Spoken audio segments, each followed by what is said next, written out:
My name is Dave Waddington, and I'm the co-director here at the Center for the Study of Learning and Performance. And I'd like to begin by acknowledging that Concordia University is located on unceded Indigenous lands. The Kanien'kehá:ka Nation is recognized as the custodians of the lands and waters on which we gather today. Pedagogies Montreal is historically known as a gathering place for many First Nations. Today, it is home to a diverse population of Indigenous and other peoples. We respect the continued connections with the past, present, and future in our ongoing relationships with Indigenous and other peoples within the Montreal community. Now, today, Jessie Beier will be joining us as part of our Interdisciplinary Perspectives in Education series with her talk, Weird Pedagogies for the End Times, which is, a dynamite title. I think it is the best, the most interesting title that we've had for any of our talks so far, either this year or last year, or indeed ever at pretty much any talk I've ever attended. So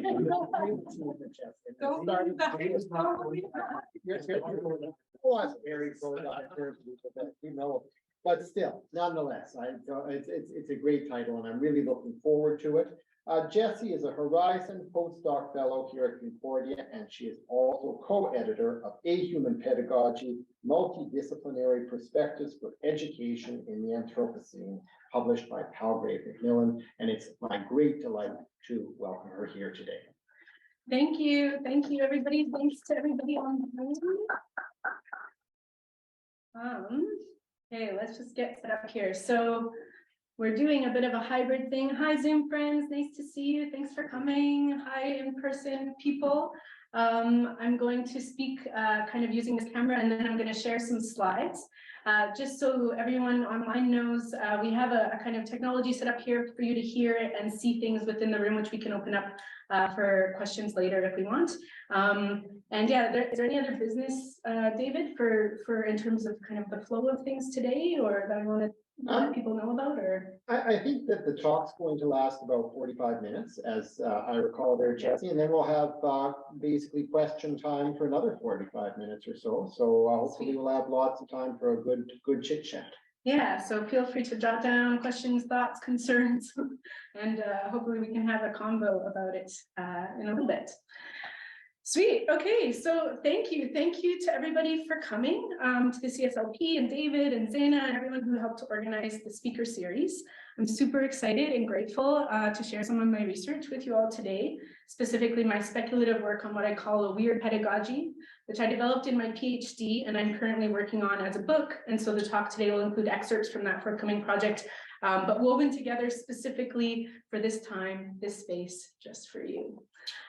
Today I'll share a glimpse into this work, which, as you may have read in the abstract, aims to offer an experimental, albeit always insufficient, pedagogical anti-model, a fabulated program for the unprogrammable that seeks to problematize and ultimately counter-actualize potentials of and for pedagogy at the so-called end of the world. So thank you for coming after that description and the promises of insufficiency. So as I will unfold, a weird pedagogy, or as it turns out, weird pedagogies, are not so easy to communicate. Weird pedagogies are not discrete lessons or formulaic programs that can be standardized and disseminated, but instead, this is the name I give to the specific set of pedagogical conditions that emerge through weird methods of problematization, which I'll unfold a little bit today. So what I hope to offer today is a kind of glimpse into the movement of my thinking, a movement that tries to grapple with today's increasingly unthinkable scenario by, on the one hand, experimenting with unthought lines of pedagogical becoming, and on the other hand, intervening into the given world of education and its reasons. And so what follows is both a pedagogical proposal and an experiment in doing educational philosophy, especially as it is situated in the end times. Sound okay? Yeah, okay. Let's give us something to look at. Here, share the screen. Is sound okay for my Zoom friends out there? Great, thank you.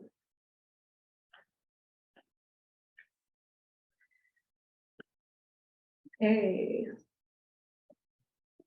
Here we go. I'm going to unfold things in about kind of three movements today. We'll start with the end, where I'll set the scene a bit, focusing on today's apocalypse habits and extinction events. And then I'll go into this problematization of the given world of education and how the end as a concept works in relation to what I'm thinking about in terms of pedagogical resistance. And then we'll go into conjuring a weird pedagogy, where I'll try to offer some gestures towards this thing called weird pedagogy. So like David mentioned, it's about 45 minutes, and then we'll have time for discussion after, which I would love to hear your thoughts and questions if you have any. Okay. 1, the end. It seems today that the end is all over. Dispatches from various ends of the world now circulate across social, cultural, and political domains, offering assorted warnings and wake-up calls about the end times purportedly taking place all around. While the end as a conceptual figure has for centuries functioned to help humans understand their place in the cosmos, it's hard not to feel like these end times are particularly calamitous. Where streaming services continue to pump out a range of apocalyptic tales picked just for you, and scientists relay frightening facts and figures that signal the devastating and now unavoidable eco-catastrophic conditions caused by anthropogenic climate change, some have even suggested that apocalypse is now a chronic condition. Reports on the environmental state of the planet, for instance, now describe a world of mass extinctions, the destruction of ecosystems, increasingly extreme weather events, and a range of presently unfolding ecological annihilations. Meanwhile, ongoing war, poverty, pandemics, violence, dispossession, extraction, and suffering now characterize life for so many on planet Earth, leading to a range of announcements about today's world-ending scenarios. It's not only the end of history, but the end of democracy, the end of politics, the end of work, the end of food, the end of oil, the end of the economy, the end of man, the end of civilization, the end of nature, the end of the world. Gonna have to take some water breaks throughout this. There's so many commas in these paragraphs. That was a bit of a joke. Okay. In academic spheres, the end has become a popular vantage from which to write about the convergence of crises now gathering force and speed across the globe. Sorry, having a little bit of a slide issue here. Pardon me.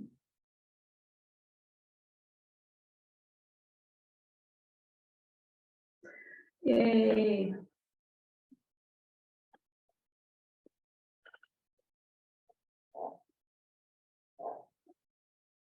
Okay, let's talk about academic spheres. In addition to book-length investigations of mushrooms at the end of the world, and making art at the end of the world, and energy at the end of the world, and war and geopolitics at the end of the world, archives after the end of the world, to name but a few examples, the X at the end of the world formula is now commonly used to title scholarly articles, research projects, exhibitions, conferences, and courses. And so, just as crises continue to converge, mutate, and accelerate all around, so too has this end of the world thinking, suggesting that the end is perhaps here to stay. These pointed end of the world investigations are concomitant with a range of scholarship that has emerged under the banner of Anthropocene discourse, which spans disciplinary divides, but nevertheless offers its own tales of an end, namely the Holocene. The Anthropocene is most often used to signal the current geological era where, through its activities and its growing population, the human species, the anthropos of the Anthropocene, has emerged as a geological force now altering the planet's climate and environment. As Claire Kohlberg skillfully outlines, some of the main things we have been told about the Anthropocene and its world-ending demarcations include: 1, that we have passed a tipping point; 2, that this geological designation marks a major shift in scholarly practice and theoretical developments more broadly; and 3, given the awareness of this new epoch, we must radically transform the world or we are doomed. On the one hand, then, the Anthropocene has been positioned as a catalyst to question and counter-actualize deep-seated theoretical and, by extension, political commitments. This is the Anthropocene as a world-altering and potentially world-ending conceptual event. The shock of the Anthropocene, as Benoit and Frizeau put it, is not the result of some foreign body that strikes the Earth from outside and derails its geological trajectory, but instead it is a shock to our own political, social, economic, and by extension, ecological postures and sensibilities. On the other hand, the introduction of the Anthropocene label has also led to a course of critiques, including in my own work, that highlight how this naming device remains faithful to legacies and logics of human dominance and exceptionalism, in turn reifying a new set of brand narratives and naive universalisms. From this critical vantage, the Anthropocene does not signal any sort of end, but instead provides an affirmative fulcrum for humanity to imagine itself anew. Such critiques have, in turn, led to a proliferation of alternative names for our current era. For instance, the Agnotocene, the Capitalocene, the Cthulhucene, the Elachistocene, the Homogenocene, the Manthropocene, the Misanthropocene, the Necrocene, the Planthropocene, Polemocene, Thanatocene, White Supremacy, and the list goes on. While this is just a very brief overview of the Anthropocene debates, what is most important in terms of setting up my own work is how the Anthropocene is characterized by both a confrontation with the seemingly unthinkable nature of today's geotraumatic milieu, and thus a crisis of representation, and a territorializing logic that seeks to code the current moment in terms of particular scholarly commitments, linguistic apparatuses, conceptual grammars, and political investments. For me, then, the Anthropocene label offers more than just a geological declaration, but also more than a conceptual shock that necessitates new modes of diagnoses and imperatives for salvation. What the Anthropocene signals is a problem for thought, one that draws attention to the thresholds of unthinkability through which past, present, and future planetary trajectories are conditioned. My own work is situated within these end times proliferations, but endeavors to interrupt the way in which the end has become a habitual concept that obscures the weird planetary realities that might otherwise reorient pedagogical thought.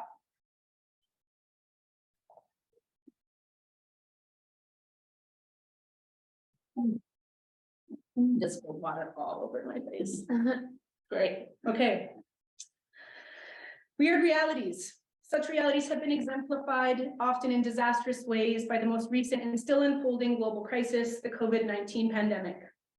While there is much to be said here, and indeed much of this work was developed in the thick of the pandemic and thus references its isolations and its upheavals, but also its attendant reality management schemes, the main thing I want to underscore is how the pandemic situation not only led to the end of life for so many around the world, but exposed a range of pre-existing inadequacies, inequalities, and injustices that seemed, for a short time, to mobilize concerted calls to end the current state of affairs in favor of a desired other world. How are the new normalizations going for you? The pandemic has not only revealed how entanglement is the baseline for life, but also how our complex biological, social, political, cultural, and educational realities are apathetic to the plot lines and mythic lessons we may try to project upon them. The pandemic is just one instance of what Benjamin Bratton calls the revenge of the real, just one example of an unavoidable reality that holds the potential to upend habitual frameworks and comfortable illusions by exposing the inadequacy of those pre-existing conditions that limit possibilities, including, as I unfold, pedagogical possibilities. Situated within this reality, my own work tries to grapple in very earnest ways, not only with the status and import of pedagogy as it is theorized and practiced in times of crisis, not only with the way in which the reality of crises are managed or worse, obscured in the name of business as unusual, but also the failure of philosophy, especially educational philosophy, to adequately respond to the non-negotiable realities revealed by the potentially world-ending crises on the horizon, or that are, in many cases, already here.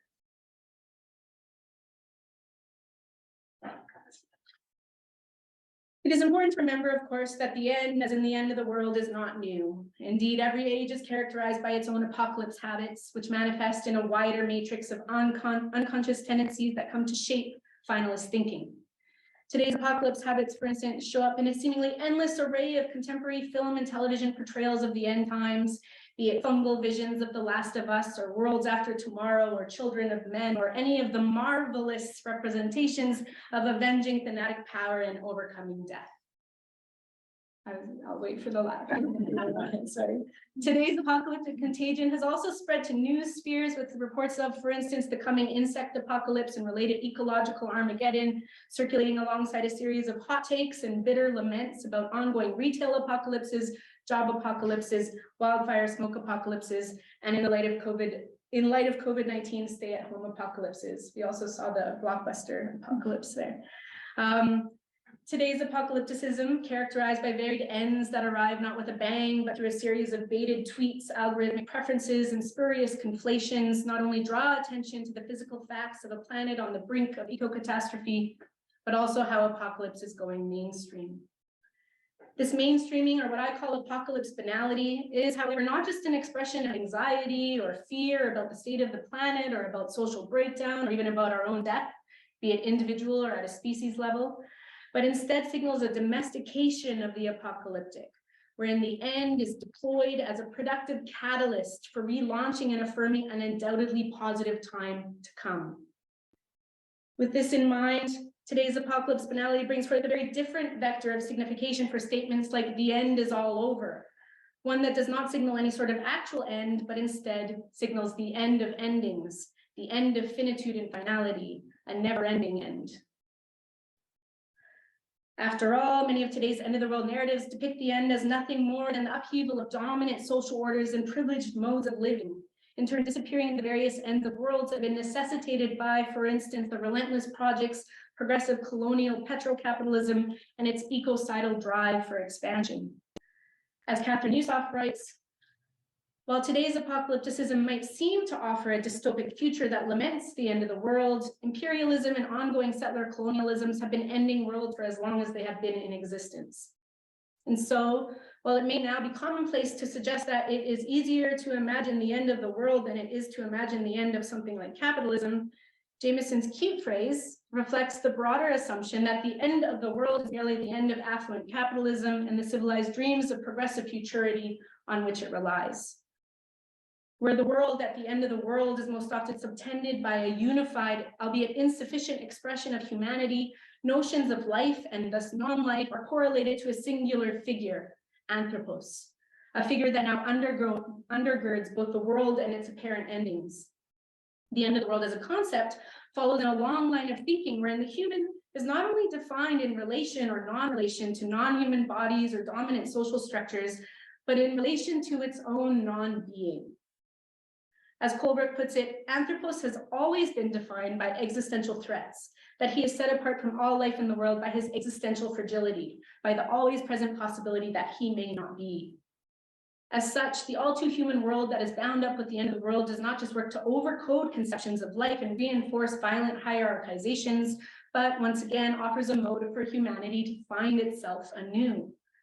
By projecting humanity past the apocalypse, albeit through fantasies of some pristine pre-apocalyptic time, humans find themselves inhabiting a world after annihilation, and thus the future becomes the territory once again for vanquishing existential threats through the affirmation of an anthropos both in need and in worthy of saving. Importantly, today's apocalypse finality has not only come to territorialize, and I guess terrorize, future trajectories, but has resulted in a detrimental loss of care for the present. And this is really important for me. It's not just about the way that the future is territorialized, but how this leads to a loss of care for the present. Where today's end of the world imaginings tend to prioritize fantasies of continuity and narratives of overcoming finitude, they play a key role in both the proliferation and obfuscation of the various extinguishments taking place all around. Here I'm thinking of people like Patricia McCormick and also Heather Davis and Elizabeth Pavanelli. Put short, the ongoing minor apocalypses that characterize life today have been pushed aside in the name of the great single apocalypse, in turn ridding us of questions of inheritance and obligation to the future, however bleak, too easily. After all, the promise of a positive future founded on human permanence and continuation is becoming increasingly out of sync with the reality of today's very real, very material endings and extinction events. In Canada, for instance, companies are currently extracting millions of liters of water daily from traditional Indigenous lands, forcing the end of potable water for some in a country that is home to 60% of the world's lakes and 1/5 of the world's fresh water.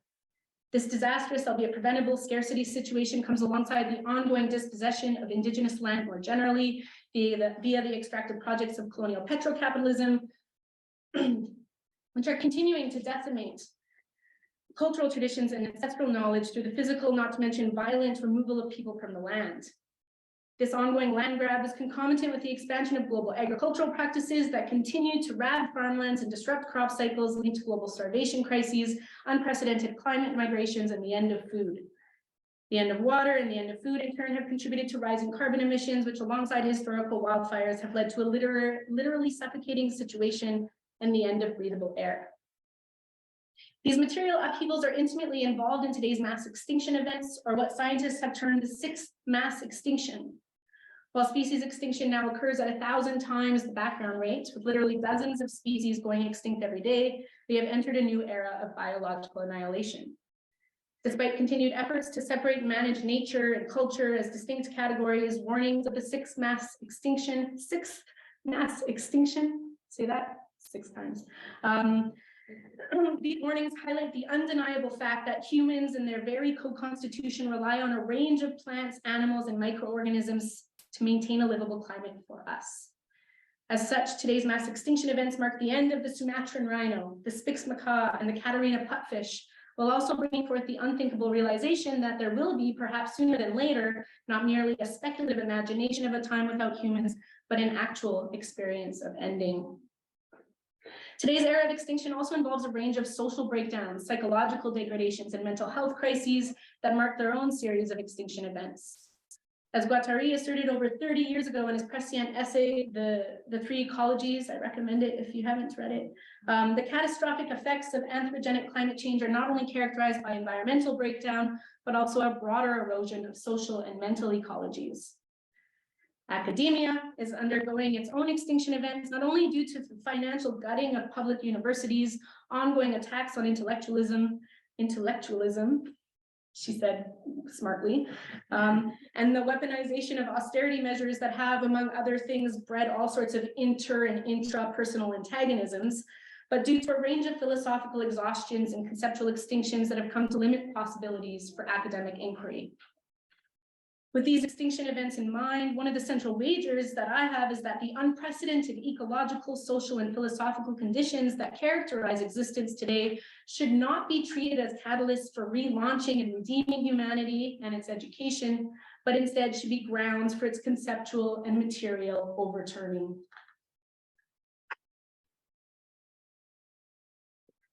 And so, when I talk about the end times, then I'm referencing at least 2 things. First, the proliferation and by extension banality of end of the world thinking across cultural, ecological, and especially scholarly domains. And at the same time, the very real, very material ends raised by today's extinction events. So on the one hand, the proliferation of the big A kind of apocalypse circulating everywhere. And at the same time, these actual kind of events of extinction and extinguishment that are obscured. Situated within these end times, my own work not only embarks upon a pedagogical encounter with today's real, if unthinkable, planetary situation, but also works to experiment with what makes education and its reasons thinkable in the first place. To do this, my dissertation research honed in on 3 specific lines of educational futurity: sustainable futurity, energy futurity, and working futurity, so as to interrogate 3 instances of today's end times scenario: the end of a sustainable planet for us, the end of dominant energy regimes, and the end of work. Heeding the warnings of simply repeating in the image of redemptive humanity, these speculative experiments do not aim to imagine some utopic education after education, but instead work to problematize the given world of education in order to fold the unknown and unthinkable future into the interval of the present so as to unsettle and re-singularize otherwise diminished conditions of pedagogical possibility. Right? Okay, water break. That's the first section here. Let's take a big breath.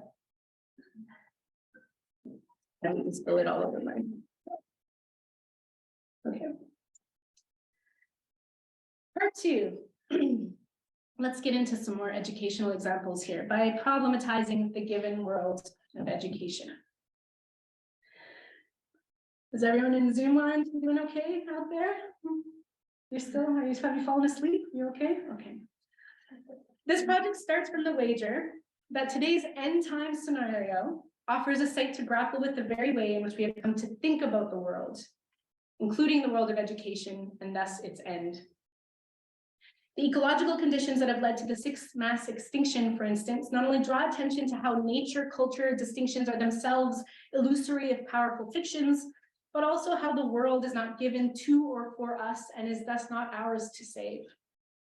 From the manifestation of planetary realities that challenge all too human timescales, to the intricate co-constitutions that make up who we think we are, to the question of how the world and thus life itself might be seen from an inhuman perspective after the extinction of the human species, today's end time situation raises difficult questions about being and non-being, about life and death, about finitude and extinguishment, all of which necessitate experiments in conceptual crafting, which is, I assert, a pedagogical task. With this in mind, the end of the world is for me a distinctly pedagogical problematic. But the use of pedagogy here does not merely refer to the methods and approaches of teachers in schools or other sites of institutionalized education. Instead, I'm referring to a broader conception of pedagogy, what Gilles Deleuze and Félix Guattari call a pedagogy of the concept. Okay, so to unfold this a bit more, we're going to take a little philosophical detour, whether you like it or not.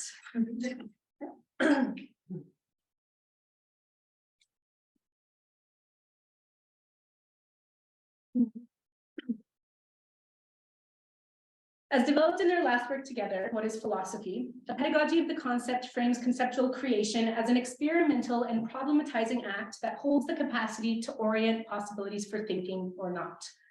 Okay, what does that mean? Let's see. A pedagogy of the concept is Deleuze and Guattari's purposeful challenge to the absolute disaster of dominant modes of conceptual work, namely encyclopedic modes, which operate by organizing and classifying thought in terms of pre-established meanings, and commercial professional training modes, which operate in service to marketplaces wherein thought is valued above all else for its capacities to expedite communication. Against these modes, Deleuze and Guattari assert that the aim of philosophy is concept creation, which is always an inventive act, one wherein concepts are not created as pre-existing universals, nor as conduits for the production of economic value, but as experimental tools that are born from problems. Within this strange thought of thinking, Deleuze and Guattari make a distinction between philosophical concepts and the typical, more everyday understanding of concepts, which tend to adhere to models of representation and opinion that assume a present thinkable world that can and should be represented by communicating information and garnering agreement. The problem with everyday concepts is the way in which they provide the conditions to move from a particular experience and use it to form some whole that ultimately reduces the difference of the world to that which can be represented and expressed through common sense communication. Put short, the day-to-day usage of concepts works like shorthand or habit. Happy birthday, the sun is rising. And as such, those are examples from Deleuze. I like the sun is rising one because the sun doesn't actually rise, right? But this is what we say to communicate. So these work as shorthand or habit, and as such, they actually make it so that we do not have to think. Everyday concepts then do not capture what a concept truly is, or more accurately, what a concept can do. And what a concept can do, once again, is create problems. Here, the notion of a problem refers to the problematizing force and intensities through which life, all life, not just that limited to the human, is generated. Where life poses problems, where organisms, cells, machines, and sound waves, for instance, are all responses to the complication or problematizing force of life, questions within philosophy are extensions of the questioning power of life. Concept creation then is not an act of variation that is added onto an otherwise stable and inert assemblage called life, but is just one instance of the creative force of life. Within this understanding, concepts are creative rather than representational. Concepts in the philosophical sense are not labels or names we attach to things, but instead they are what produce an orientation or a direction or a strata for thinking. It is in this way that concepts are philosophical. That is, concepts are philosophical because they create possibilities for the event of thinking, for pushing thought beyond what is already known or assumed. One of the pivotal questions within this problematizing method is thus how to free thought from the restricting representations and everyday opinions that have come to overdetermine concepts, thus disappearing potentials for unthought conceptual crafting. For Deleuze and Guattari, the way out of this communicative nightmare is through philosophy, and specifically the pedagogy of the concept, which involves understanding what concepts are, how they function in context, and how to create them ecologically, ethically, and aesthetically. With this problematizing approach to philosophy in mind, a pedagogy of the concept understands pedagogy as an experimental but nevertheless practical orientation towards problems that defy univocal solutions, but nevertheless lead to the creation, but also negation and mutation of strata for thinking. From this vantage, then, today's end-time situation is pedagogical in the sense that it holds the potential to produce encounters with the problematizing force of concepts, or that which might make us think. Okay, I've used a lot of nice, or maybe not nice, philosophical words so far, but perhaps you're left asking, what are the actual stakes here? This thought of thinking might seem too abstract, too philosophical. Indeed, just thinking about thinking in this way can bring on a headache.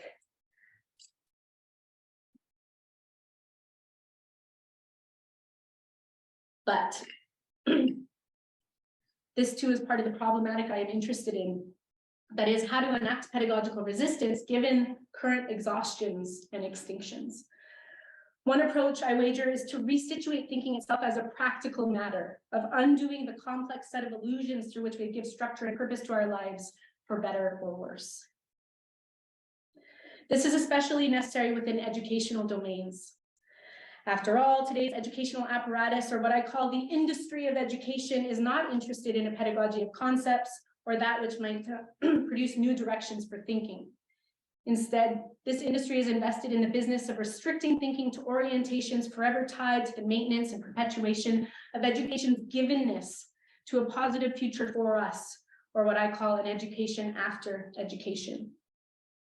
While the reorganization of planetary realities ushered by unprecedented environmental, social, and mental breakdowns might otherwise provoke encounters that challenge long-held commitments within educational thought and practice, dominant pedagogical approaches today struggle to hold the line, keeping outdated rhythms afloat, or worse, double down on nostalgic visions and conservative fantasies that are as oppressive as they are untenable. For instance, faced with the prospect of an ever-expanding convergence of ecological crises and thus the end of a sustainable planet for us, educational powers remain committed to promises of overcoming unsustainability as opposed to asking what exactly we are trying to sustain.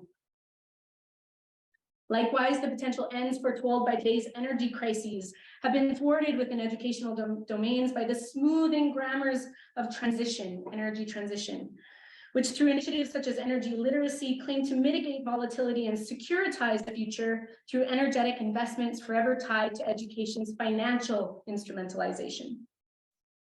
Further yet, while today's crises of work might signal the end of working futures, education continues to deploy a range of reality training programs that obscure the dismal outlook on job prospects, am I right? Through ongoing dreams of immunity and ultimately soul survival. In each of these instances of educational futurity, again, sustainable futurity, energy futurity, working futurity, the reality of the situation, one characterized by truly unsustainable environmental trajectories, a range of energy emergencies, and a very real end to working futures, are dejected in favor of optimistic narratives of overcoming unsustainability, transitioning energy regimes, and reworking the future to work for us.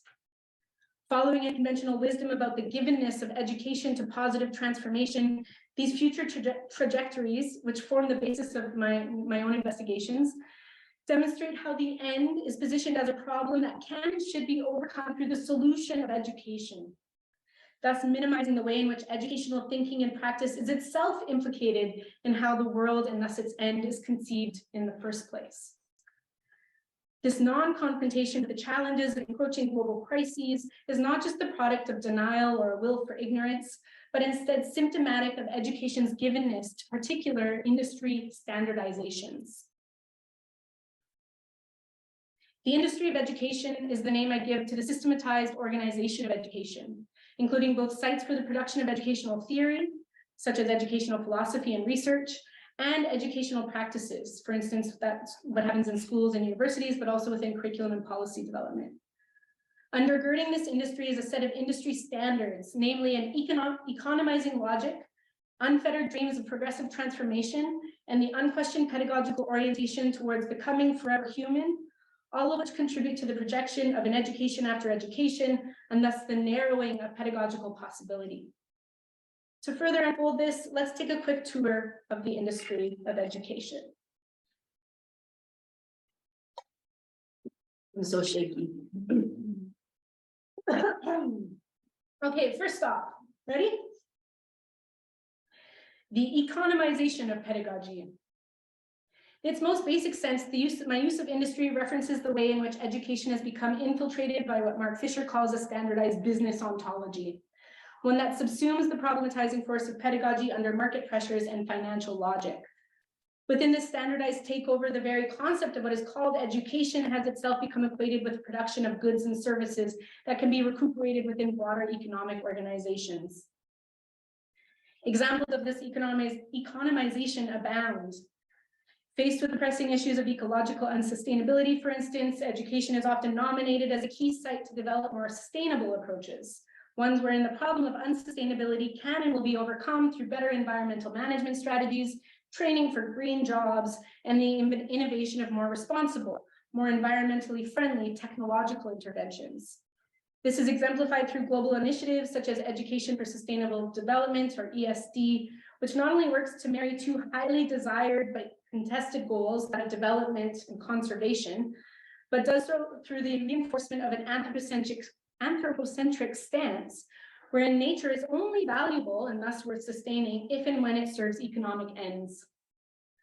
The same economizing logic plays out in dominant educational responses to the question of energy futurity, which is now met with calls to develop more energy literate educational subjects, that is, ones capable of surmounting current energy emergencies through better accounting protocols and efficiencies training, alongside more responsible individual consumer choices.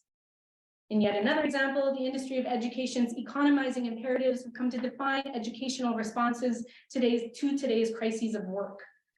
By claiming to solve the problems of unemployment and a lack of good jobs by educating people in the knowledge, skills, and attitudes demanded by the shifts in labor that now characterize the contemporary economy and its workforce. Okay, that was the first stop. Next stop on the tour of the industry standards is education's industrious promise of progressive transformation. The industry of education, in both its more conservative and liberal instantiations, is founded on a progressive paradigm, wherein learning is understood as the accumulation of knowledge that is undeniably correlated to events of positive transformation. Within this paradigm, it is simply assumed that the accumulation of more knowledge will lead to a higher or improved or better stage in the rubric called humanity. This progressive paradigm is evident within global policy organizations such as the OECD and their commitment to better policies for better lives, which, upon reading the fine print, actually translates to identifying and developing the knowledge and skills necessary to drive better jobs. Within this progressive framework, it is simply given that the human condition is itself a product of ongoing purposeful improvement, which is made possible by advancements in, for instance, technology, social organization, and of course, educational reform. Taking hold as early as the late 19th century, education's progressivist orientation has mutated from a Deweyan emphasis on experiential learning into what has been hailed today as 21st century learning, a pedagogical disposition tethered to the claim that education must prepare learners for the evolving economic conditions of the 21st century. Updated for the knowledge economy, or the digital economy, or the information economy, or the attention economy, or the learning economy, or the creative economy, take your pick. Educational progressivism today has replaced the old metaphors of foundations or bedrocks on which to build or construct future learnings for that of the hill, a metaphor that positions learning as a process of endless advancement, perpetual growth or lifelong learning, and ultimately unfettered progress. Where this progressive imperative calls for ongoing expansion and betterment, the very notion of education is not only driven by the affirmation of an inherently human potential to accumulate more and more and more and more knowledge of the world, but also the optimistic mantra that no matter the pressing challenges that may lie ahead, tomorrow will be better than today. Key to this projection of an inherently positive future is a vision of a redeemable humanity, one that bolsters the industry of education's economizing logic and progressive postures. This leads us to our third and final stop on the tour, the industry of education's givenness to becoming forever human. Humans need water. Okay. Where education is conceived as a humanist project par excellence, often connected to a general idea of education as something inherently good that can somehow make us better, become better humans. It remains wedded to a compulsory becoming human that directs and subsumes pedagogical life under the rubric of an ideal human subject. Trained through the industry of education, this model subject is characterized by autonomy, self-control, and discrete and representable identities that necessitate the development of a stable and rational I. This ideal subject is further defined in terms of bounded individualism and an unquestioned posture of human exceptionalism, which assumes that humanity as a species is not only categorically different from those non-human bodies with whom we share the planet, but also capable of controlling and transforming the world in concordance with all too human will and desire. Where educational becomings are endlessly directed toward the progressive imperatives of becoming forever human, the singular, albeit multiplicitous nature of subjective enunciation, and thus unheard of processes of individuation that might otherwise go under the name of learning, are repressed, occluded, and ultimately disappeared in the name of those subjective formations that are required to maintain dominant structures of power and control. Through this industry standardization, the very notion of pedagogy is converted and subsumed into an everyday common sense concept that can be represented through policy, for instance, disseminated through standardized forms, through curriculum, and assessed for effectiveness using industry standards as the benchmark. And so where education has become defined and delimited by industry standards, the otherwise problematic force of pedagogy is dejected and obscured so as to maintain the projections of an education after education. In order to counteractualize the givens that have constrained pedagogical encounters, I assert that educational inquiry must generate questions, methodologies, and approaches that work to destroy the everyday concepts that undergird the industry of education's given rationalities, so as to mobilize pedagogical unbecomings and ultimately unthought trajectories for educational futurity. Okay, how's everyone doing? Zoom friends, you're still there? Yay, how's everyone in the room? You're still listening? Yeah. Okay, let's do this third and final section, which is about conjuring a weird pedagogy. So as a little touch base to summarize things a bit so far. The end, as in the end of the world, has become an everyday concept, a shorthand representational trope that makes it so we don't have to think. The question then is how to practice modes of inquiry that actively resist the quick and easy concepts that undermine the complexity that otherwise characterizes the movement of thought. To this end, so to speak, my wager is that the very concept of the end must itself be made vulnerable to dehabituation and negation so as to actualize new strata for thinking pedagogy of and for the end times. This is, of course, easier said than done. And to be honest, it's not even that easily said. For what is troubling about everyday concepts, including concepts like the end, but also concepts like pedagogy and sustainability and energy and work, is not just their correlation to the already given status attributed to the world, and thus the belief that such status can somehow be represented adequately through ready-made concepts, but the attitude that gets attached to the reality of the concept itself. After all, there's a reason why everyday concepts circulate like they do. Everyday concepts afford a degree of ease and reliability that is highly appealing in a world increasingly defined by insecurity and precarity. The challenge then is how to think outside of that which we have become, to that which we have become accustomed, outside of that which has become common sense, normal habit, or in the words of Deleuze, how to cast a line to the outside, where the outside is not given as a transcendent elsewhere, but as an event that forces thought into crisis. Crucially, the aim here is not to find a better outside to strive towards, a better solution to today's end of the world scenario, but to probe the way in which, in this case, education's insides and outsides, its given parameters of unthinkability, or thinkability and thus unthinkability, have been conceived in the first place. Here, the outside does not imply the existence of a discrete exterior, no outsides, or an ideal transcendent category that might be attained through, for instance, educational reform and revolution.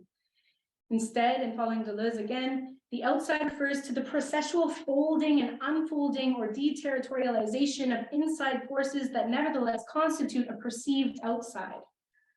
The problem raised by the notion of the outside then is not one of existence, but rather one of expression. One cannot write sufficiently in the name of an outside, Deleuze writes, because it has no image, no signification, no subjectivity. My wager is that encounters with the outside are not something we must seek out or generate, but that such encounters are actually characteristic of today's end time scenario. These have been covered over, though, and thrown out so as to maintain education's given reasons and rationalities. And so to make this point really clear, the so-called end of the world, it's not about making things more weird, but recognizing how things are weird, and especially this kind of end of the world scenario. The so-called end of the world is much weirder than we can even begin to imagine.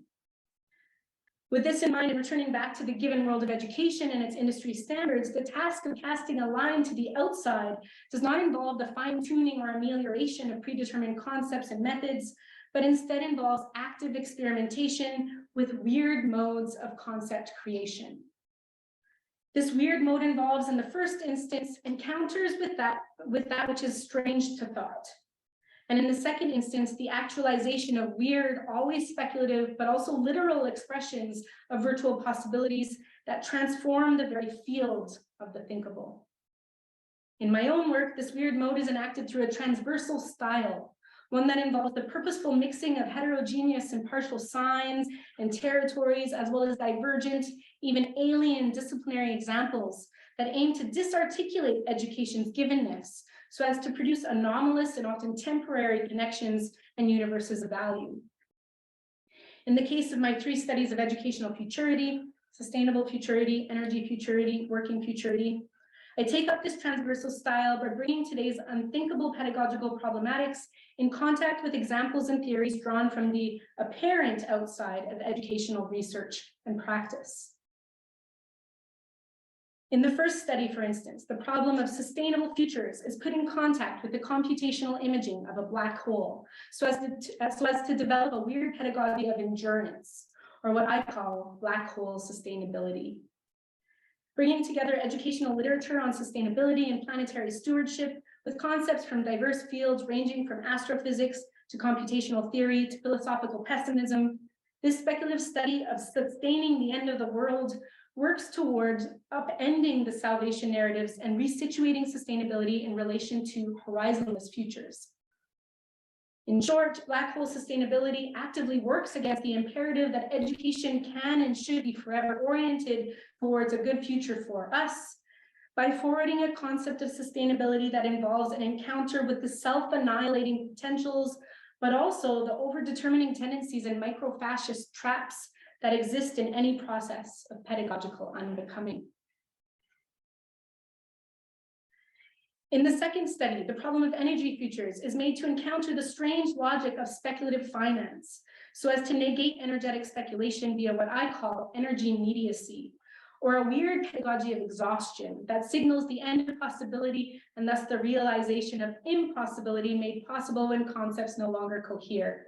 That's a very Deleuzean concept. This question about possibility is something I explore there. This encounter is unfolded through transversal connections between education's banking models, starting with Freire, but then going into what I deem as kind of today's banking models, which are much more related to speculative finance. And I look at these as they are situated within the energy climate education nexus. I put these in touch with some of the more mind-bending theories offered by contemporary physics in relation to the energy concept, especially around things around entropy. As just a taste, energy immediacy counters the smoothing grammars of transition and troubling investments that undergird the industry of education by attending to that which has been necessarily neglected and obscured by the dominant logic and language of energy futurity. Finally, in the third study, education's promise of working futures, that is, futures defined by a life of good work, is put in touch with the strange world of reality TV in an era of extinction, so as to mutate dreams of soul survival via a weird pedagogy of solidarity, or what I call unlikely alliances. This final transversal encounter brings together theories of life, living, and survival, with examples from a range of unscripted reality programming, so as to respond to the mutated and mutating forces of platform capitalism, or something worse, and fantasies of de-extinction programming. Through alien encounters with cosmic darkness and algorithmic sense-making apparatuses, weird contact with the speculative derivatives and subtractive strategies, and unfathomable confrontations with reality programming and the strange survival conditions it enables, each of these speculative studies work towards the creation of mutant existential territories transversal lines, and alternative pedagogical becomings, or what I call a weird pedagogy.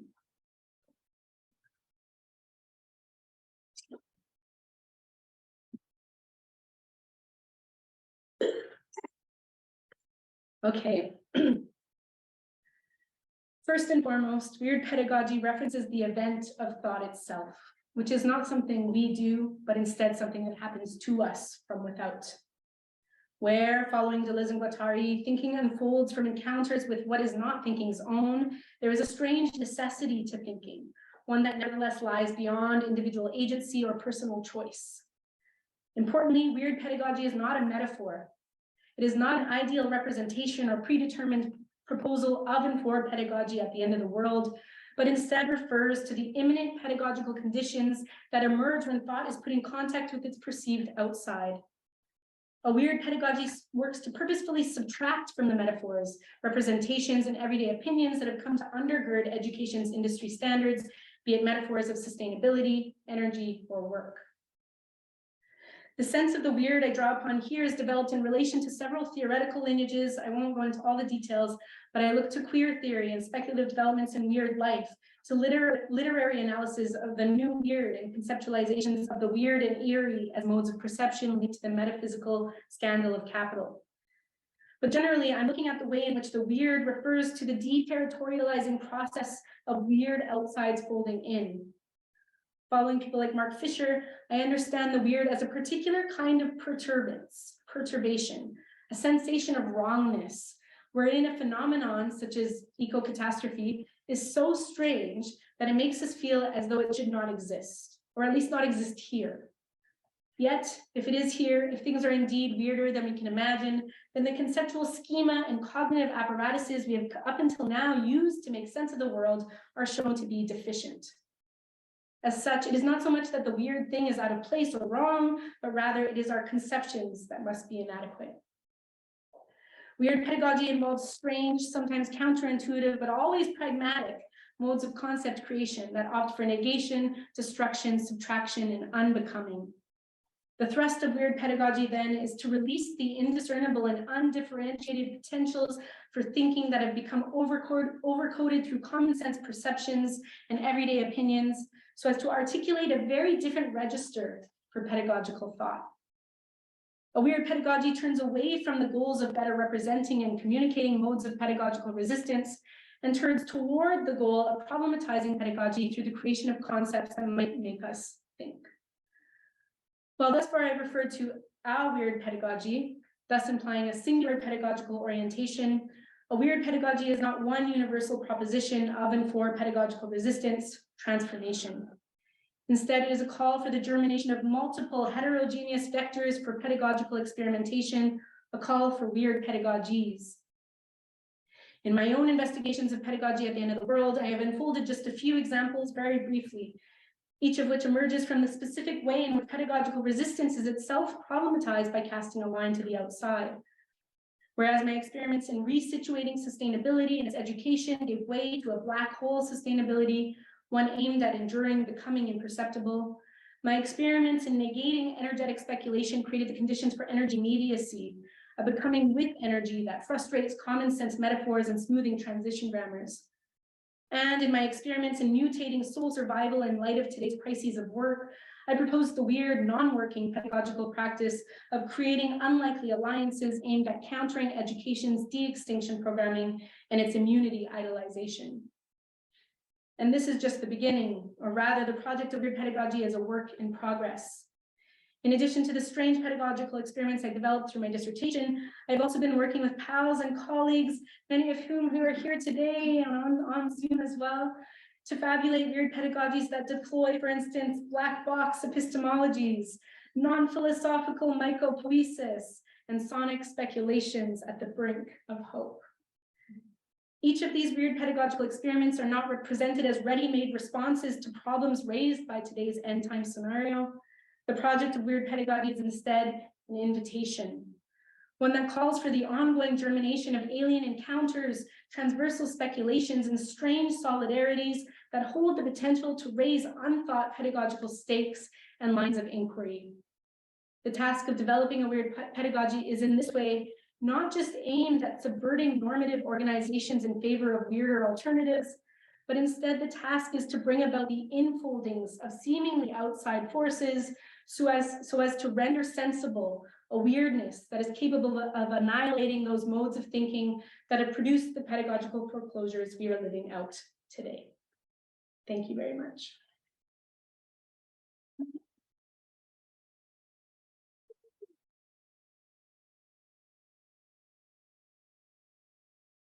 Okay.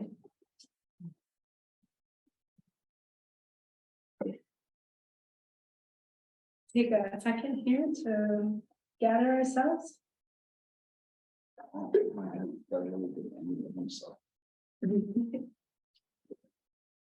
Yeah. Cool. One thing we should tell our participants is that because we have this special piece of camera equipment, you can actually hear our participants on Zoom properly if they want to actually ask a question live. Yeah, did everyone catch that okay on Zoom? You have the capacity to broadcast your voice into the room if you like, or we can repeat the question as well, if that's helpful. Yeah, I mean, like, I know that was a lot to take in, a lot of words, a lot of problems. But I'd be super curious to hear if any thoughts or questions or chat about anything. I can clarify things as well. Yeah, I don't know how we want to get started. The turn. I think it is on, or we can do a here.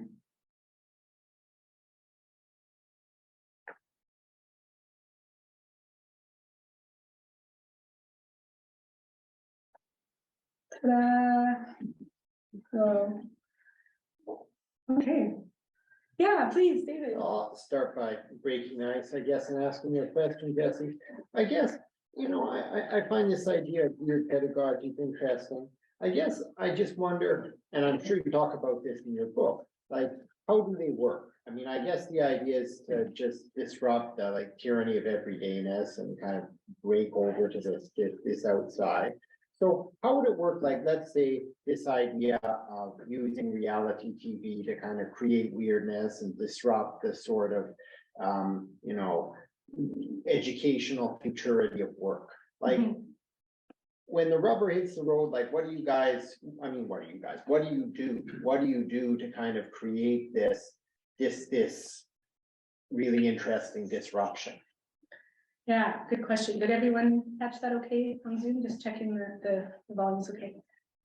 Okay, so one of the things I tried to do in the work, which was really difficult, was is not only develop kind of like a pedagogical proposal, like what do we do on Monday morning kind of question, which is a good question, and I get it a lot when I teach undergrads who are studying to be teachers, but was also to provoke my own work in terms of how it felt so difficult to think about doing pedagogy differently, especially the philosophy, without that question coming up. And I feel like that question becomes a barrier to actually kind of dilating what's possible. But that's not to say it's not practical. So I think I started with more like, what are the way in which educational research is kind of bound to certain assumptions about what it is we think we're doing. And then what I found is that when I was developing this work, which is quite philosophical, and I really tried to do a philosophical work in education, which was difficult. I had to defend it at every step why I was doing philosophy and not making something more kind of practical. My argument was always, it is practical. It's the most practical thing that we can do right now. But what I noticed is when I was in the classroom, because I was also teaching, is that I could see it seep in, but never in a programmatic way. It's always in these small ways. And so writing about it, I tried to use these examples as a, you know, something to ground the question in, just like your question is kind of asking, like, how would it actually work? And so each chapter, each study does go through really specific things. Like in the energy futures one, I really hone in on this question of energy literacy, which has become really common and is kind of being adapted in schools in all sorts of ways. And I did try and create a kind of counter model called energy immediacy, and it has certain kinds of like things that you could do, you know, if you would take it into the classroom. But what's interesting about it, and I write all this work in a very speculative sense, is that energy immediacy would the way that it would be performed is already relying on all sorts of other ways that we think about education. Like energy immediacy will not work in the classroom because of the conditions of the classroom as it is. And so part of the work is always trying to think about what is it, how do we kind of, speculate otherwise, which has become more and more kind of common. Refraining itself has become kind of common sense. We need to speculate alternatively, but also has become a material practice. And so that material practice of working with students or colleagues or other teachers is something that is kind of, again, a work in progress. And there are specific ways it can be enacted, I think, even in an everyday conversation. But what I ended up discovering through the work is how difficult these kind of alternative, gestures are, given the givenness of the system itself. I don't know if that's an adequate answer, or if anyone wants to add or comment on that.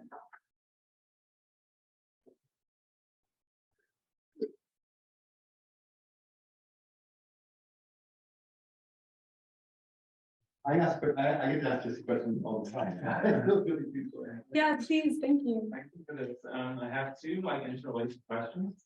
One is you have kind of what I heard you doing was aligning education with things like thought and concepts.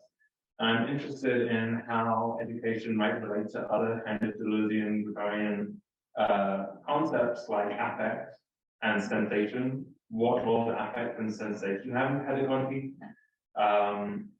And the other question is, in what is philosophy? Doesn't Guattari kind of have this tripartite distinction, philosophy, art, and science? And in the university too, and I think in schools as well, we kind of had a hard distinction between like how people learn the humanities or the arts and how people learn science, and they don't really cross very much, except in some projects that are dealing with things like the Anthropocene, environmental crisis, and so on, where there seems to be actually a pretty strong confluence between sort of artistic ways of practice for education and scientific ways at the same time. So I'm curious if a weird pedagogy might be something similar, which kind of crosses between art and science and philosophy. And within this kind of Deleuze-Guattari way of thinking about what those things are, how might a weird pedagogy kind of triangulate that? So first question, affect and sensation. Second question, art, science, philosophy. Thank you. Yeah, making this talk was hard because I had to cut so many things out. And like, how do you so in the project, I talk a lot more about desire. That's kind of where my heart lies. And I talk about affect, but I guess I struggle with some of the more kind of like new materialist readings of affect, or there's a tension in there, especially in terms of some of its more vitalistic kind of terms. So I'm definitely more in line with the kind of like dark Deleuzian trajectories that are out there, but really interested in desire. So in the work, I talk a lot more about how concepts are material. And that's a tricky thing for me. It's been really difficult for me to kind of wrap my own head around, that it's not just about concept creation, but how these things come to matter, like quite materially, right? How they work in the world. And desire for me is one way to speak about that. Desire not being like my desire, but a pre-personal kind of flow that relates to this question of problematization. And so I do look at kind of desire and affect in different ways. And I struggle through the pedagogy of the concept part, because I actually find what is philosophy, it feels like after reading, Deleuze-Guattari for a while now, and maybe just starting to scratch the surface even after reading for a while, that they do all this work where they're continuously building ideas and never kind of stopping and creating these different plateaus throughout their books. And then what is philosophy? They're like, this is the three things: art, science, philosophy. And there's this strange kind of distinction that I still struggle with in relation to some of the other way they kind of talk about, especially concept creation or deterritorialization. And so what draws me to their work still, even though I also know there's a lot we could, there's a big part of the talk and the book too around some of the contentions around Deleuze and Guattari and like these kinds of philosophies as well. But I'm really interested, like you're kind of speaking about, in the way in which these, the way in which they think about the circulation of ideas in different spheres, right? And they draw on so many different kinds of spaces or milieus throughout their work. And so it was interesting, or I tried to kind of take some of the broader thrusts of the way that they do philosophy, as opposed to just kind of like citing their work, but actually trying to practice the way they do philosophy, which is often bringing together examples from all sorts of disciplinary kind of spaces and seeing what happens, what kinds of new worlds are created in this kind of like fiction sense, right? And theory as fiction. And so yeah, I think a little bit about in the book, this kind of like art, science, philosophy divide, and link it a little bit to the industry of education, but really kind of hone in more on that question of like resistance. Like how do we resist something when we're inside of it? Like, what does that actually mean? What does it feel like? How can we do it? And that maybe leads back to this question of like, where does the rubber hit the road, or where do things land? And there are actually, in some ways, quite simple things, like in terms of how we think about our relationships to each other in a classroom, or the power dynamics, or how we think about, you know, in my work around sustainability, it's just a very simple question of like, what are we sustaining, and why do we take it for granted that we're sustaining this thing when there's so many other ways to think about it? And so I don't know if that answers your question, or if you want to follow up with anything, or if that helps a little bit.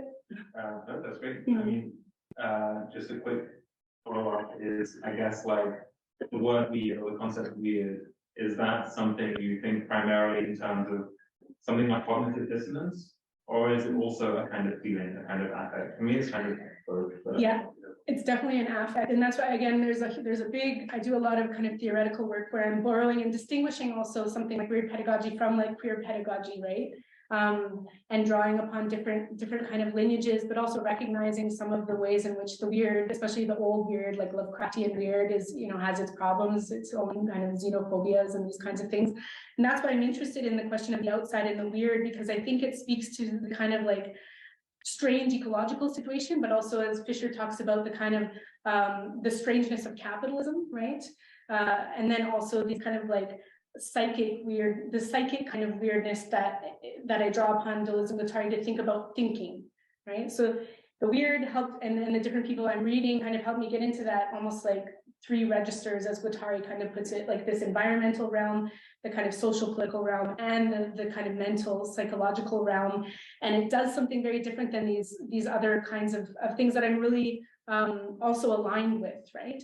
And then at the end of the day, I feel like it's still not an adequate name for what I'm trying to, it's like the name I give to this thing, but I don't know if it's correct, you know, like it still doesn't hold what I'm trying to do. And I think that's part of what I'm interested in, is how do we start to talk about things that are really difficult to talk about?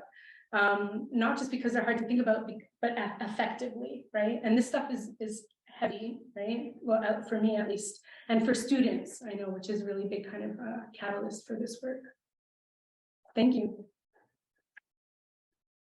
Owen, did you have a thought?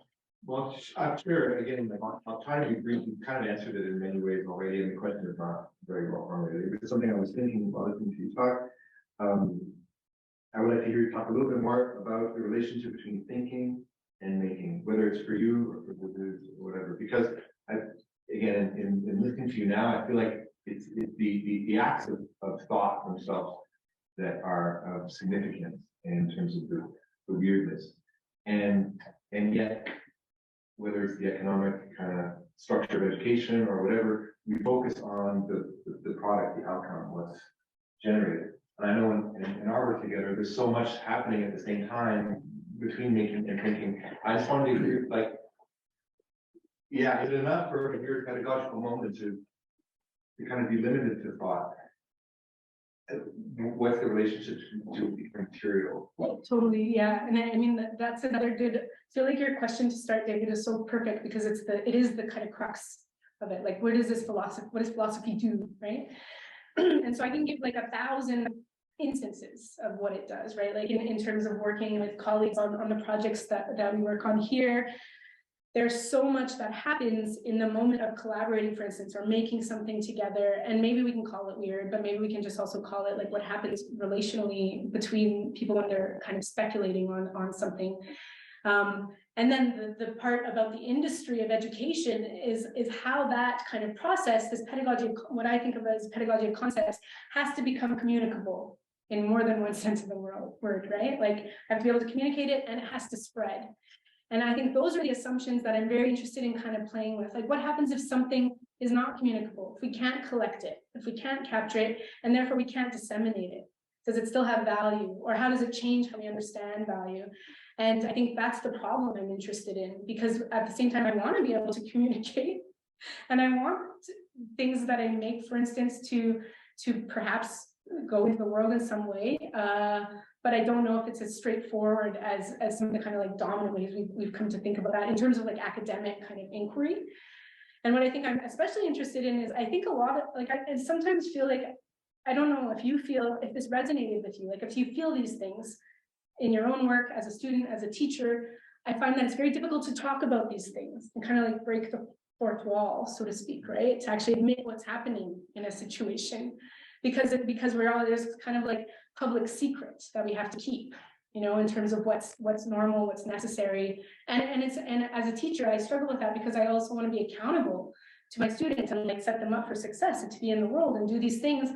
But I'm always struck by how there's so many kind of limitations for actually kind of connecting through something like learning, which for me is still one of the most political kind of, the classroom is still one of the most political spaces we have, like small p politics, in the sense of getting together and like figuring stuff out together. But it also has become kind of like antithetical to do that in a lot of academic spaces. It's harder and harder to do that, I find. And so when we get to work on these projects together, I'm thinking about this all the time, like there's something happening here. But maybe the value of it is hard to kind of capture in the typical ways that we're used to. And that itself is part of the tension that I think I'm interested in. Yeah. I didn't see if there's any Zoom friends here that want to ask anything. You kind of said something. Peter Rothman, do you want to jump in? I'm unmuting myself. Wow, this is really super interesting to me. I'll just quickly introduce myself because nobody knows who I am. But I'm an adjunct lecturer at UC Santa Cruz. And I, a few years ago, was lucky enough to get invited to teach a class at Santa Cruz, where I'm also an alumni. And I was like, class, what do you want me to talk about? I have no idea what you're talking about. So for the past 7 years, I've been teaching this class I created called Computational Futurology. I'm a computer scientist and math guy. So I come at it from that perspective, like what can we know about the future? What can we show is impossible to know? Anyway, I started teaching this class. And it's great to have a name for what I've been doing. Weird pedagogy. I teach a weird class, you know, so I've been doing it for all these years with no name for what I was trying to do. But this talk kind of framed that for me. So thank you for that. Now I do have a question actually. And my question is about the word problem. Like the use of the word problem. Is that really the right word? Because is what we have a problem or is it something else? And like Timothy Morton talks about hyperobjects. I mean, you probably heard of that. And I'm sure you've heard of it. But like these ideas, these problems are no longer just problems that have solutions. They're like whole frameworks of concepts and systems that are connected.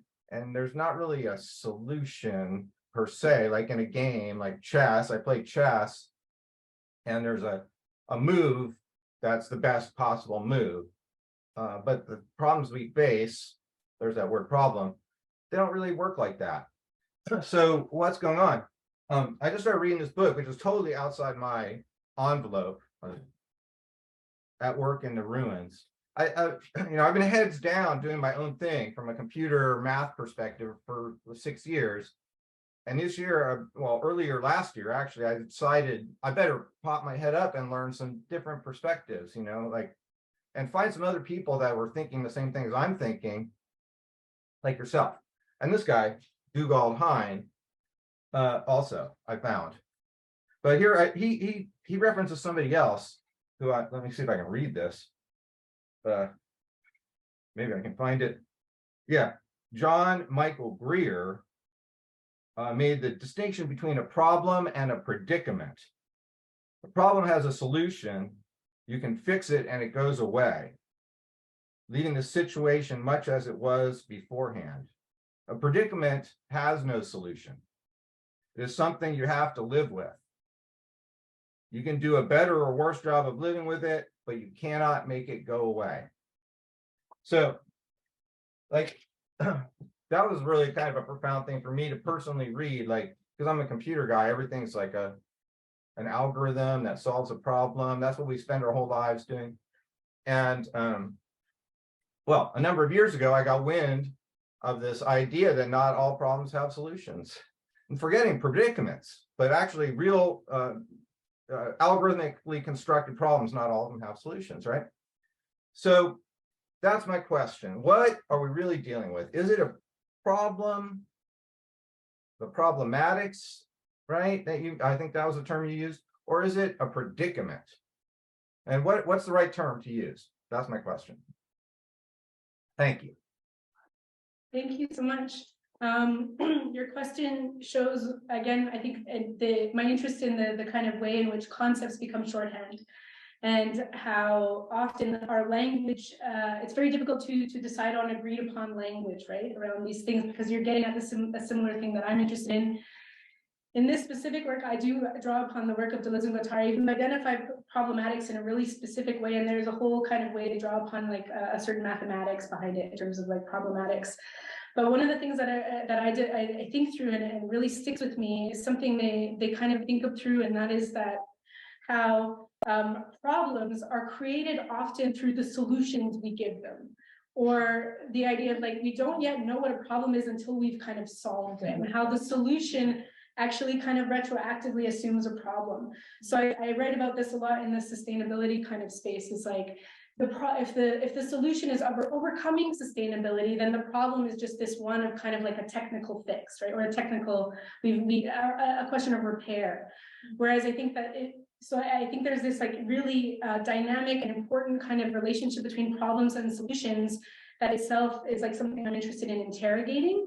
And maybe that would be more like that question of like a predicament. Again, it's a language thing. But Deleuze and Guattari do say, we kind of get the solutions we deserve, or the solutions, define the problem.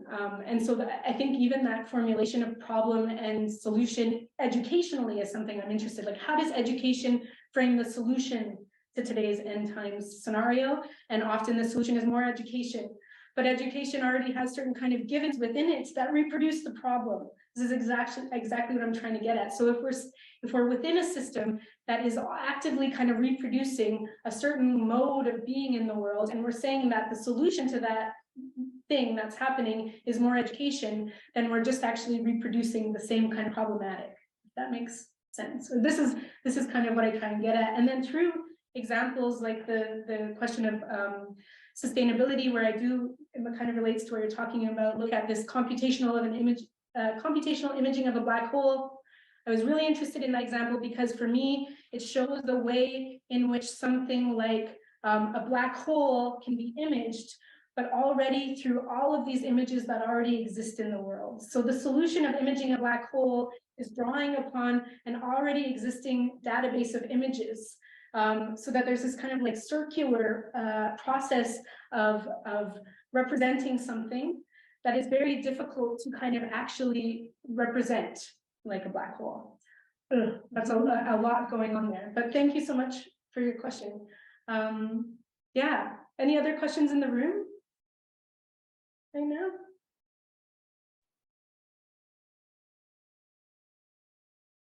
Well, I want to thank you for your answer. I want to thank you for your answer to my question. Yeah, I'm curious though, like I'd be curious to take your class. Like I'm standing up in front of a class, like it's a seminar, there's 20 undergraduate students, right? And they're all honors students, they call them scholars, but I'm lucky enough to teach, this group of students. And since nobody like really monitors what I do, and nobody told me what to do, I had no idea what I was doing. But so when I started, like, the only guidance I really had is make your class really hard. And that turned out to be terrible advice, actually. But I realized, like, this is where I connect with this idea of weird pedagogy. I'm standing in front of the students, which is already a weird scenario for me. Like, why am I in the front and I'm talking to you? And I'm telling you this information that you could probably like look up on your phone. Like, what am I doing? So how do you, since it's your pedagogy, your pedagogical idea or ideas, you said it's multiple pedagogies. Like, what do you actually do when you're standing there? Yeah. Well, first I take a big drink of water and spill it all over my face to just like even up the playing field, you know, and destroy the power structure that exists. No, seriously, I think that I do lots of things. I try and listen to what's happening in the room and actually take in kind of what's happening in the room. There's very kind of like strategic things I do in terms of like just the course setup, like in terms of how assignments are created. But I think you're getting at the point that I'm trying to make, which is that it's not that we need to make things weirder, which is sometimes how this work is read, like, oh, we just need to make things weirder or queer or these kinds of things. It's like, no, things are already weird. Like, it's weird. Like, if you were like an alien that came down to Earth and saw the classroom, you'd be like, what are these? What's happening here? And it also is not doing what we think it's doing. And everyone's, I was going to use an expletive, everyone's anxious. Everyone's miserable. There's like and maybe that's a generalization, but at least in some of my spheres, there's a lot of, it just feels like there has to be something, some way. And again, without kind of reproducing the solutionist kind of thinking, for me, it's about actually opening up the space to talk about what I just said. So one of the first things I do whenever I teach is I share my vision of pedagogy. And that's with everyone, not just people in educational programs. I talk about what it is we think we're doing in the classroom. I try and again, like break that fourth wall to be like, what do we want to do together? What are we going to do together? Why do we want to do it? And of course, there's certain pressures that I have to still, you know, account for in terms of grading and submitting things and stuff. But I also tend to go to bat quite a bit for my students, and not in a kind of more so to kind of again produce a world in the academy that I actually want to be part of. And so I think a lot of the things that I do are quite simple. It's not about adding like new fancy technologies or even bringing like more creative or artistic things into the world, although that's great. It's like about trying to have these kinds of conversations that I think, and listening to the conversations that students you know, maybe want to have, but are unable to for all sorts of reasons. And then paying attention to that as the kind of like basis of the curriculum. We can learn all sorts of contents. We can also look things up on the internet. And then that's back to the pedagogy of concepts, is what would it mean to actually get together and think together? And I think that it's become kind of taken for granted that that's what we do. And I don't think we're always doing it. If that makes sense. This is super interesting. Like, everything you're talking about, it's like what I've been, imagining or doing, even like but from like, just from a very naive perspective, like, you know, I got invited to this class, so I created a class, and then everything I was doing was wrong, and then I was like, why am I inflicting pain on these people that are like awesome people who I actually want to just talk to, like, and hear from, like, by giving them tests, and you know, so I threw everything out, and I started over. I just am going to interrupt you here in my. Yeah, go ahead. If we just have time, I think, for one last question, because I see we have 5 minutes left. So does anyone in the room or out there on Zoom land have one last question to close us out today for Jessie?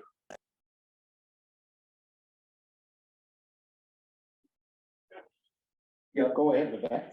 Thanks, Jessie. That was really, really wonderful. And I'm trying to think about how we can unhook this conversation from Deleuze-Guattari and the possibility for us as a unit, for us as pedagogues, and not necessarily researchers, but us as pedagogues, to be able to speak of the issues that are at stake without relying on that framework, not because it's not useful, or not because I don't necessarily see myself in it, and that's all of those personal or professional things aside. How does one talk about the issues at stake in this regard? So that's not the question. It's sort of like rhetorical, and I only have a comment, so there will not be a question at the end of this. But how do you then talk about this work without necessarily descending into the hyperbole of disaster, hyperbole of of the end, so to speak, Yeah. right? And how does it not just become wordplay and a consistent kind of recursive cycle of self-fulfilling prophecies of confusion? Mhm. Because that's where, as a layperson, I've been told that this work leads. So how does Like this work meaning philosophical work or what? the philosophical work that you're undertaking, right? So maybe the untethering of Mhm. the project from a philosophical framework, in this case, to Watari, is what we're missing in terms of a more public pedagogy that is concerned with the work. Because the topic is important, its implications are important. And I think that policy-wise, we don't pay attention to this precisely because it is so tethered to the density of the philosophy. And maybe I'm mistaken, but I don't see a future for this work to be bleak Thanks. Yeah.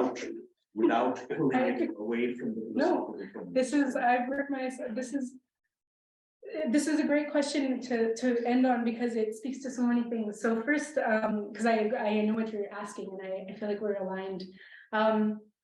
I think philosophy matters. And I will say philosophical things until I die. Because but also I know that it's like I'm giving a talk at an academic thing, and this is where, you know, this is like one of the only places where I get to, I feel like, share this. And it's friends who have come, who have heard it, maybe speak you know, about it around a patio table over cigarettes instead. You know, like there are, I think this stuff translates, but in this, it's always a question of kind of like content and form, like what is the space? And in this space, I think that if anything, I'm almost like I will push for the need to do more philosophy in the academy to actually, and I know that sounds maybe counterintuitive, but at least in educational domains, we rarely do philosophy. And that might sound elitist, or I might come off as kind of, and I hope, like, by philosophy, I mean like thinking together, like actually creating concepts, which can be very material. And so on the one hand, I will defend, you know, the need for more philosophy, actually, all kinds, not just Elizabeth. It's not everyone's taste, I get it. And I also, you know, I'm quite promiscuous in my philosophical kind of endeavors. So that's on the one side. On the other side, I agree, you can't just keep having these like philosophical discussions over and over, you know? And a lot of the things that I think I raise in my work has been raised for decades. Like it's not that new, especially the stuff around the kind of industry of education. So my question is, what is there to be done then? The critique is there, the analysis is there. Like, what are we doing? And I end my project and end the book around questions of abolition. And I ask the serious question of, do we need schools? And what are we talking about when we talk about schools? And I'm not talking about like, do we learn and do we need to like be able to live together and work together or figure things out? Yes, yes, yes. But this institution of schools, as we saw with COVID, and I just want to keep coming back and make so many kind of references to it in the work. Remember, everything shut down overnight.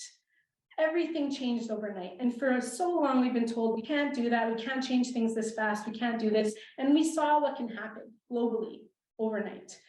And then we saw all sorts of other stuff that happened during COVID and like terrible things for so many people. I think I'm like, I don't know about you all, I'm still kind of coming to terms with everything. I know students that I work with are still struggling in so many ways to be part of school, whether it's online or in person. I just feel like there's so many things that were revealed during that moment. So many of the inadequacies of what we're doing were revealed, and yet they're all just being kind of added back on, and in sometimes even more disastrous ways. And it makes me feel completely kind of out of sync. And I also, of course, should acknowledge I have a lot of power and privilege compared to a lot of people in the world. So I didn't even experience kind of I've experienced things very differently than a lot of people. And so in terms of detaching things from the philosophy, I still would say that philosophy, like a philosophical kind of approach to these questions is for me necessary, at least to help think through it, and is also very pragmatic.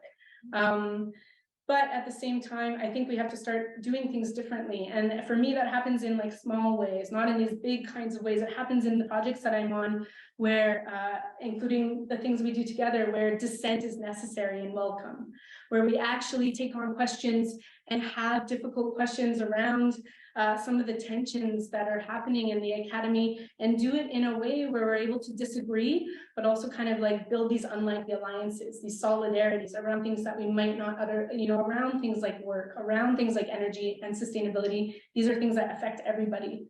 And so, yeah, I don't know if that answers your question. I do feel like there is no future for this work in a certain way.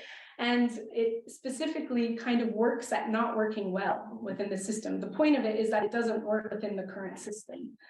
And so that's something that I'm left with, and I'm still kind of figuring out what is the kind of like, what is the mode. And it's not necessarily a liberatory one. It's not going to save us. Weird pedagogy will not save us.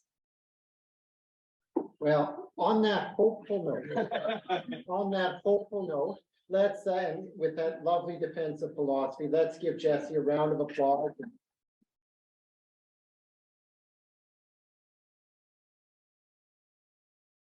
Thanks everyone out there for joining us. Thank you so much, everybody. Let's have a cigarette. No.